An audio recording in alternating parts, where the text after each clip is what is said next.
आज स्टार्ट करते हैं जीएस का सेशन। थर्ड शिफ्ट का है।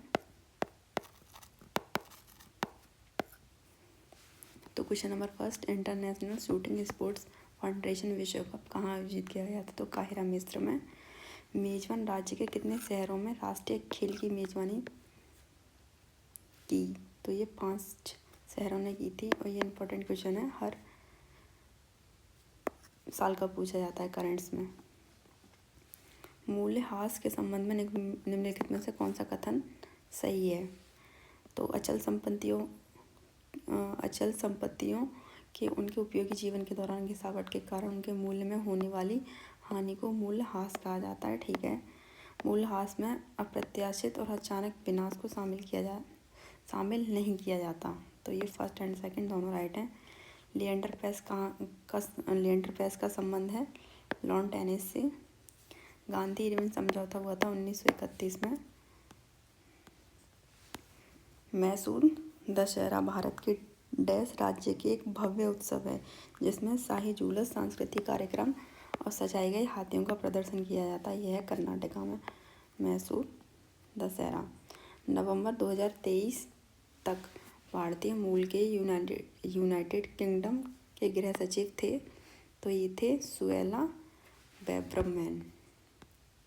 ओलंपिक टेबल टेनिस स्पर्धा में यदि अंक 10-10 पर बराबर हैं तो एक खिलाड़ी को गेम जीतने के लिए डैश अंक की बढ़त के लिए प्रयास करना होगा, 2 अंक के लिए। निम्नलिखित में से किस केंद्रीय मंत्रालय ने अमेजन फ्यूचर इंजीनियर्स प्रोग्राम प्रारंभ करने की घोषणा की है? तो जनजातीय कार्य मंत्रालय ने। भारत के कितने देशों के साथ समुद्री सीमा साझा करता है? तो 2 देशों के साथ।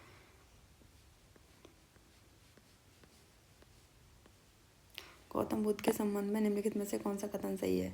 बौद्ध धर्म के संस्थापक सिद्धार्थ, जिन्हें गौतम बुद्ध के नाम से भी जाना जाता है, का जन्म लगभग 2500 वर्ष पहले हुआ था। ठीक है। गौतम बुद्ध एक छोटे गण से संबंधित थे जिसे साक्य गण के नाम से भी जाना जाता है। ये भी सही है।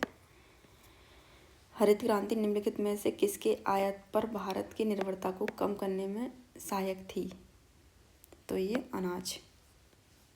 हाँ, ये हरित क्रांति वैसे भी अनाज के लिए की गई थी। पेट्रोलियम, कपड़ा, मशीनरी सब रॉन्ग है। अगस्त 2023 में केंद्रीय सरकार के कैबिनेट सचिव राजीव गौबा को डैश का अतिरिक्त कार्यकाल दिया, जिसे वह भारत के इतिहास में सबसे लंबे समय तक सेवारत रहने वाले कैबिनेट सचिव बन गए। तो ये 1 वर्ष का कार्यकाल। संविधान कई तरह से सरकार की शक्तियों को सीमित करता है। सरकार के शासन को सीमित करने का सबसे सामान्य तरीका कुछ डैश को निर्दिष्ट करना है जो हम सभी के पास नागरिक के रूप में हैं और जिसका उल्लंघन करने की अनुमति किसी भी सरकार को नहीं दी जा सकती। तो वो है मौलिक अधिकार। ठीक है। उस्ताद बिंदा खान का संबंध निम्नलिखित में से किस वाद्य यंत्र से है? तो सारंगी से है। डैश बुंदेलखंड क्षेत्र की एक जीवंत नृत्य शैली है। इसका प्रदर्शन मृदंग की थाप से शुरू होता है और धीरे धीरे गद्य और काव्यात्मक संवादों के साथ गति पकड़ता है। तो ये है स्वांग। गणगौर ये राजस्थान का है। भारत के निम्नलिखित में से किस पंचवर्षीय योजना के अंत में देश में 5 IIT स्थापित की गई थी? तो पहली पंचवर्षीय योजना के अंतर्गत।